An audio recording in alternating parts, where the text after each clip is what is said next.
በስመ አብ ወወልድ ወመንፈስ ቅዱስ አሐዱ አምላክ አሜን። ሰላም የልዑል እግዚአብሔር ቤተሰቦች እንደምን ሰነበታችሁ? እንኳን የሐዋርያት ጾም ጾመ ሐዋርያት በሰላም በጤና አደረሳችሁ አደረሰን። ከጾሙ ረድኤት በረከት አይለየን። ወደ ቻናሌ ተከታታዮች ይህን ድምፅ የምትሰሙ በሙሉ ታዲያ ቻናሉን ላይክ፣ ሼር፣ ሰብስክራይብ በማድረግ ቤተሰብ እንድትሆኑ እያልኩኝ በልዑል እግዚአብሔር ስም በትህትና ጠይቃለሁኝ። ጾመ ሐዋርያት የሰኔ ጾም።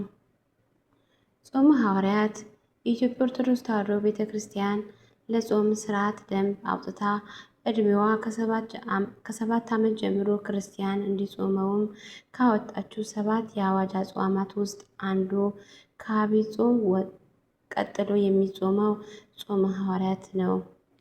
የሰኔ ጾም በመባል የሚታወቅ ነው።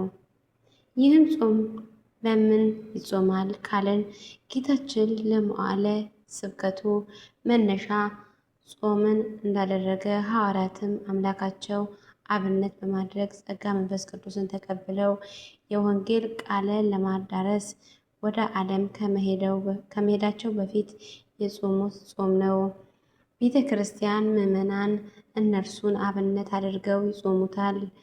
ቤተ ክርስቲያንም ጳጳሳት፣ ቀሳውስት፣ ዲያቆናት ስልጣነ ክህነት ካገኙ በኋላ ወደ አገልግሎት ከመሰማራታቸው በፊት 40 ዕለት እንዲጾሙ የምታደርገውንም ቀድሞ ከጌታ በኋላ ከሐዋርያት ያገኘውን አብነት መሰረት አድርጋ ነው። ነገር ግን በአሁኑ ወቅት ይህ ጾም በአንዳንድ ምዕመናን ዘንድ የተሳሳተ አመለካከት ስያሜ ይዟል። ይህም የቄስ ጾም ነው ለምዕመናንም አይደለም የሚል የተሳሳተ አመለካከት ሲሆን፣ እውነታው ግን ጌታችን ለቄስ፣ ለዲያቆን፣ ለምዕመናን ወዘተ ብላ ለይታ ያወጀችው ጾም የለም። ክርስቲያኖች እንደ ውዴታቸው የሚጾሙት የፈቃድ ጾም አለ። ነገር ግን ከአዋጅ ጾም ጋር አይዛመድም። ይህ ጾም የአዋጅ ጾም ስለሆነ ቤተ ክርስቲያን ዕድሜ ከ7 ዓመት ጀምሮ ክርስቲያን ሁሉ እንዲጾም ታዛለች። በአጠቃላይ ክርስቲያኖች ቤተ ክርስቲያንን የምታዘውን ሥርዓት በመቀበል ሊጾሙት ያስፈልጋል። ሐዋርያት አባቶችም አብነት አድርገን መንፈሳዊ ሆኖ ሥጋዊ ጉዞአችንን ሁሉ መነሻ መድረሻውንም በጾምና በጸሎት ማድረግ ይገባዋል። ዕብራውያን ምዕራፍ 13 ቁጥር 7 የእግዚአብሔር ቃል የተናገራችሁን ዋኖቻችሁን አስቡ፣ የኑሯቸውንም ፍሬ እየተመለከታችሁ በእምነት ምሰሏቸው እንዲል። እንግዲህ እኛንም ይህንን ጾሙን ሐዋርያትን ያገኙትንም ጸጋ መንፈስ ቅዱስ እንድናገኝ የአምላካችን ፈቃድ ይሆንልን። በዚህ ጾም ሀገራችን እናስብ፣ ጦርነትን ያጥፋልን፣ ድሃ ተበደለ፣ ፍርድን ተጓደለ የሚለው ሰው ይስጠን።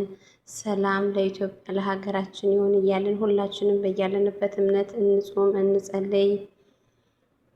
ቅዱስ ሐዋርያትም ዓለምን ድል የነሱትና የወንጌል ዘር የዘሩትን በቅምጥልነትና የወንጌል ዘር የዘሩትን በምቾት ሕይወት ውስጥ ሆነውም አይደለም። ይልቁንም በጾም በጸሎትና በትጋት ራሳቸውን ለእግዚአብሔር አስገዝተው ነው እንጂ። ጾም መሳሪያችን ነው። ነገር ግን ሥጋንን ከምግብ ስትከለክለው ነፍስን የሐዋርያትን የፍቅርን የትህትናን ፍለጋ እንድትከተል አድርጋት። በሐዋርያት ጾም ወቅትም ልባችንም ለአገልግሎት አንደበታችንም ለእውነትና እጃችንም ለመጽዋት ልናዘጋጅ ይገባል። ወንድሙን እየጠላና በልቡ ቂም ይዞ የሚጾም ሰው የሐዋርያትን ፍቅር አልተረዳም።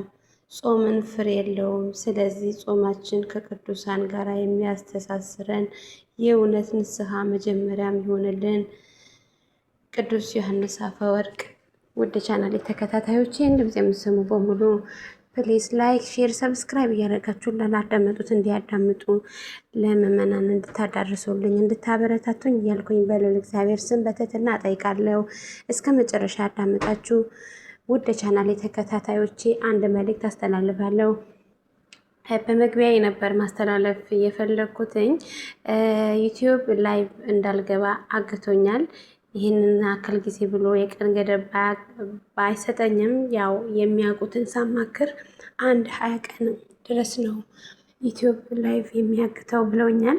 እስከሚከፍትልኝ ድረስ በየቀኑ ቪዲዮ ስለቅላችሁ እስከ መጨረሻ እያያችሁ እንድታበረታቱኝ እያልኩኝ በትህትና እጠይቃችኋለሁኝ። የልዑል እግዚአብሔር ሰላም ከእናንተ ጋር ይሁን። መልካም ቆይታ። ወስብሐት ለእግዚአብሔር ወለወላዲቱ ድንግል ወለመስቀሉ ክብር። ይቆየን።